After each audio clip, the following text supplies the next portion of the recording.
культуру передаете через свои наряды за рубеж, получается, она несется вот так вот, да?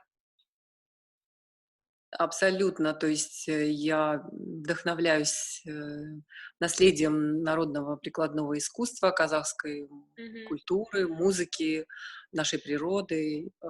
И это все пытаюсь выражать в каких-то современных формах. Когда я пришла в эту сферу, это был 13-й год.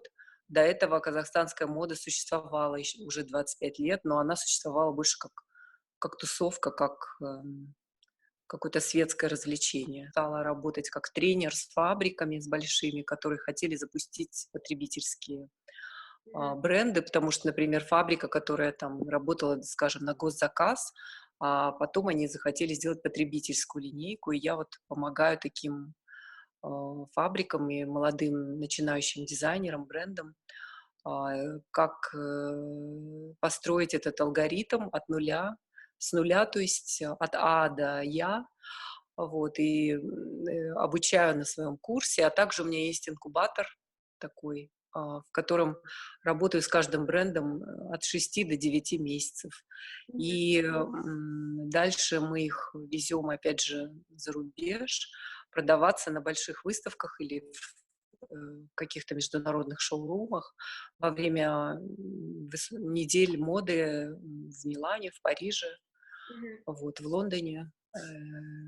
И эта программа, ну, где-то уже 5 лет существует. Ну, и она весьма успешна, насколько я поняла, да? Многие те, кто у вас были дизайнеры, они находят отклик.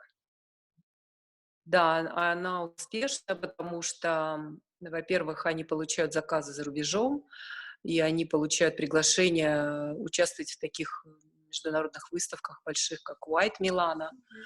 в шоурумах международных, а там ты не можешь просто заплатить деньги, тебе должны пригласить. То Мгм. есть смотрят на продукт, на качество коллекции, вот, и все мои клиенты, ученики получили такие приглашения после работы со мной.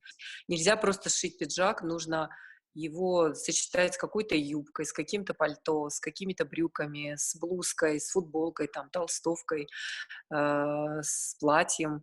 То есть вот ты не можешь просто шить пиджак, он должен быть, ну, как бы такая вселенная должна быть. Есть такое неправильное представление, что мода — это развлечение, красивая одежда и вот, ну, как-то быстро это все сделать. А на самом деле это тоже тяжелый труд, это все преподнести, вот это все создать, потом и выйти на рынок, чтобы тебя заметили, и дальше это делать. Это на самом деле тяжело. То есть не надо относиться к тому, что мода — это легко тоже.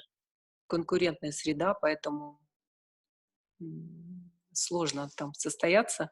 Надо это реально очень любить, и нужно реально очень что-то хотеть сказать своим потребителям, потому что мы через коллекции разговариваем с Да, конечно. покупателем. Мгм. Да. Люди хотят быть популярными, но я им всегда говорю, это, ну, очень дорого при помощи бренда стать популярными. Дешевле там есть профессии, ты можешь быть блогером. А вот, например, если про коллекции, вот вы говорите, вот за вашими коллекциями какие истории стоят? Можете хотя бы про одну рассказать, какую-то, которая вам нравится? Ну, у меня все коллекции связаны, конечно, с нашим наследием, потому что я увидела, что этого нет пока на рынке, и я подумала, что так как, ну, Казахстан и Средняя Азия — это такое белое пятно на карте мира, потому что, вот, например, Россию там знают, Украину уже хорошо знают, Грузию даже знают, потому что много дизайнеров. Мгм. Вот. А казахстанскую культуру, не только моду, а вообще культуру, ее очень плохо знают в мире. Вот, и поэтому, пользуясь этим, я увидела там потенциал, я увидела нишу для себя. И все мои коллекции, они интерпретируют так или иначе наследие. Например, первая моя коллекция была называлась White Plenty, по-русски это «белая роскошь» или «белое изобилие». И белый цвет в казахской культуре, он означает больше, чем просто ну, какая-то колористика. Многие у нас в лобовую пытаются народную тему подавать так напрямую, интерпретировать, а нужно находить какие-то художественные, аллегоричные пути. Мгм. Это вот то, чему я учу, коллекционный подход.